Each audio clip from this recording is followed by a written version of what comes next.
નમસ્કાર મિત્રો, તમારું સ્વાગત છે રવિ ન્યૂઝમાં. ધાનેરાથી જોરા સોલંકીની વિશેષ રિપોર્ટ. ધાનેરાના વોર્ડ નંબર 4ની કૈલાસનગર સોસાયટીના રહીશોએ નગરપાલિકા વિરુદ્ધ કર્યા સૂત્રોચ્ચાર. કૈલાસનગરમાં ઉભરાતી ગટરોની ગંદકીથી ત્રાહિમામ થઈ સ્થાનિકોએ થાળી વગાડી નગરપાલિકા હાય હાયના લગાવ્યા નારા. છેલ્લા 6 વર્ષથી આ વિસ્તારમાં ઉભરાતી ગટરોથી પરેશાન થઈ રહ્યા છે સ્થાનિકો. અનેકવાર પાલિકામાં રજૂઆત છતાં કોઈ જ કાર્યવાહી ન થતાં સ્થાનિકોમાં ભારે રોષ. જો તાત્કાલિક સમસ્યાનું નિરાકરણ નહીં આવે તો સ્થાનિકોએ ગાંધી ચિંધ્યા માર્ગે આંદોલન કરવાની ઉચ્ચારી ચીમકી. ભારત માતા કી જય.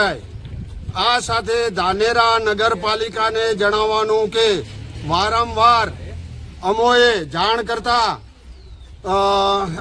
આપણે સિવિલ એન્જિનિયર મુકેશભાઈ કહે પથુભાઈ પાસે જાઓ, પથુભાઈ કહે મુકેશભાઈ પાસે જાઓ, મુકેશભાઈ કહે જીયુડીસી પાસે જાઓ.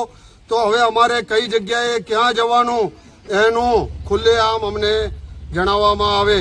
અહીં સર્વે કરવા માટે વોર્ડના ચૂંટાયેલા અમારા પ્રતિનિધિઓ એમની નજર સમક્ષ આ બધું બતાવેલું છે. તેમજ ચીફ ઓફિસર સાહેબ પણ આનું સર્વે કરી ગયા છે. પણ આનું નિરાકરણ ક્યારે આવશે?